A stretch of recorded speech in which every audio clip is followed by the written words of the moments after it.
ప్రకాశం బ్యారేజీ గేట్లను బోట్లు ఢీకొన్న ఘటన ముమ్మాటికి వైసీపీ నేతల కుట్రే. ఇది టీడీపీ చేస్తున్న ఆరోపణ. బోట్లకు వైసీపీ రంగులు ఉండడం, వాటి యజమానులు వైసీపీ లీడర్లకు సన్నిహితులు కావడంతో ఈ ఆరోపణలు మరింత బలమవుతున్నాయి. టీడీపీ నేతలు డైరెక్ట్ గా పార్టీ నేతలను టార్గెట్ చేసి విమర్శలు చేస్తుంటే అధినేత జగన్ తో సహా నోరు విప్పకపోవడంతో అనుమానాలు వ్యక్తమవుతున్నాయి.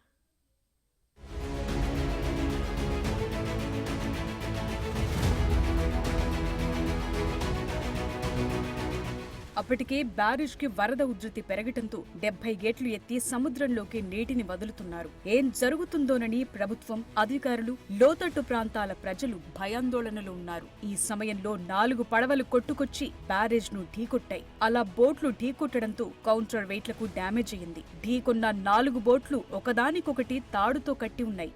ఒక బోటొస్తే యాదృచ్ఛికమే, కానీ 4 బోట్లు రావటం, అవి కూడా పనిచెయ్యని బోట్లు బ్యారేజ్ ను ఢీకొట్టడమే అనుమానాలకు దారితీసింది. సీఎం, మంత్రుల స్థాయి నేతలే ఆరోపణలు చేయటంతో దీని వెనుక వైసీపీ కుట్రకోణముందన్న అనుమానాలు బలపడ్డాయి.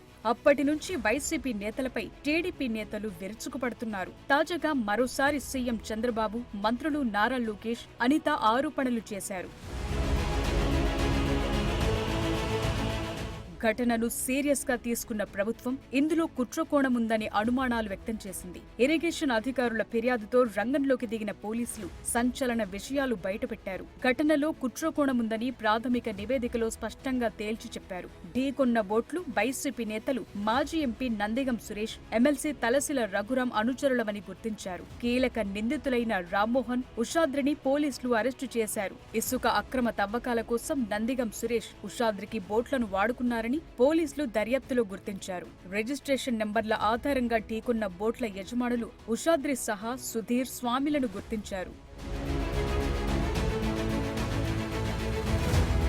వరద బాధితులను ఆదుకోవాల్సిన వైసీపీ నాయకులు ప్రభుత్వంపై విషం చిమ్ముతున్నారని అన్నారు సీఎం చంద్రబాబు. ఓడిపోయారని, ప్రజలపై కక్ష తీర్చుకోవాలనే విధంగా ప్రవర్తిస్తున్నారని విమర్శించారు. కుట్రపూరితంగా నది ప్రవాహంలో బోట్లు వదిలిపెట్టారని, ఆ బోట్లు కౌంటర్ వెయిట్లను కాకుండా కాలంను ఢీకొని ఉంటే పెద్ద ప్రమాదం జరిగుండేదన్నారు. బోట్లకు వైకాపా రంగులెందుకున్నాయి? బోట్లు వదిలిన వారిని వదిలిపెట్టం, కఠిన చర్యలు తీసుకుంటామని హెచ్చరించారు. 11,20,000 క్యూసెక్స్ నీళ్లు పోతా ఉంటే బాధ్యత లేకుండా 3 బోట్లు వదిలిపెడితే ఏవైతే కౌంటర్ వెయిట్ వచ్చి అవి గుద్దడం, అదే గాని కౌంటర్ వెయిట్ కాకుండా అదే గాని కాలం గుద్దుంటే కాలం ఆటోమేటిక్గా కుంగిపోయేది. ఇంకా కూడా సిగ్గొదిలిపెట్టి సమర్థించుకునే పరిస్థితిలో ఉన్నారు. మీరు మీ బోట్స్ని కరెక్ట్గా పెట్టుకోకపోతే ఎందుకు తీసుకున్నారు? మీవి కాదని అంటున్నారు. మీది కాదంటే మీరు రంగెందుకేశారు?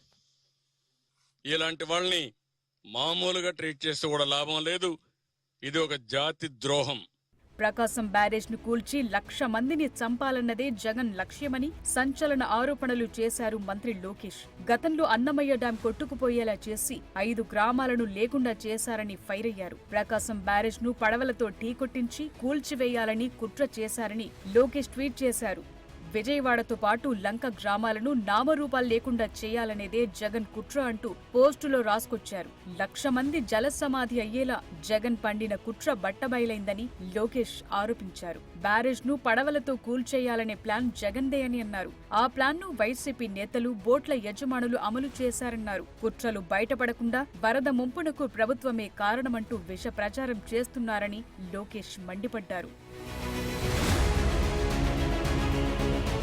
ఇటు హోంమంత్రి అనిత జగన్ పై తీవ్ర స్థాయిలో విరుచుకుపడ్డారు. ప్రజల ప్రాణాలు తీయాలని చూసిన జగన్ పై దేశద్రోహం కేసు పెట్టాలన్నారు. కూటమి ప్రభుత్వంపై బురద జల్లేందుకు వైసీపీ నేతలు కుట్ర పన్నారని ఆరోపించారు. ఆపద సమయంలో ప్రజలకు సాయం అందించాల్సింది పోయి ప్రాణాలు తీసే ప్రయత్నం చేస్తున్నారని మండిపడ్డారు. ఇనుప చైన్లతో లంగరు వేయకుండా ప్లాస్టిక్ తాళ్లతో కట్టేసినట్లు గుర్తించామన్నారు. వాటితో పాటు మరో 2 బోట్లు కూడా కొట్టుకొచ్చేలా ప్లాన్ చేశారని తెలిపారు. వరదలు రాకముందు వరకు ఆ బోట్లు ఉద్దండరాయిని పాలెం వద్ద ఉండేవని, వారం క్రితమే వాటిని గొల్లపూడికి తీసుకొచ్చినట్లు తెలిపారు. ప్రమాదంపై వైసీపీ నేతలు ఎందుకు నోరు విప్పటం లేదని ప్రశ్నించారు. పడవలు కొట్టుకురావడం కాదు, కొట్టుకొచ్చేటట్టు చేశారు. ఇది మ్యాన్ మేడ్. ఇప్పుడున్న చంద్రబాబు నాయుడు గారి గవర్నమెంట్ మీద, ఎన్డీఏ గవర్నమెంట్ మీద బురద జల్లటానికి, ఏదో ఒక రకంగా నెపం వేయటానికి, ప్రజల ప్రాణాలని కూడా లెక్క చేయకుండా వాళ్ళు విధ్వంసం సృష్టించడానికి రెడీ అయ్యారు అంటే అలాంటి వాళ్ళని దేశ ద్రోహుల కింద తీసుకోవాల్సిన పరిస్థితి ఈరోజు మనందరికీ కూడా కనిపిస్తుంది. కూటమి నేతలపై బురద జల్లేందుకు వైసీపీ నేతలు నిజంగానే కుట్రలు చేశారా? ప్రకాశం బ్యారేజ్ ని డ్యామేజ్ చేసేందుకు ప్లాన్ చేశారా అనేది పోలీసుల విచారణలో తేలనుంది. అప్పటి వరకు ఈ పొలిటికల్ వార్ కంటిన్యూ అవుతుంది.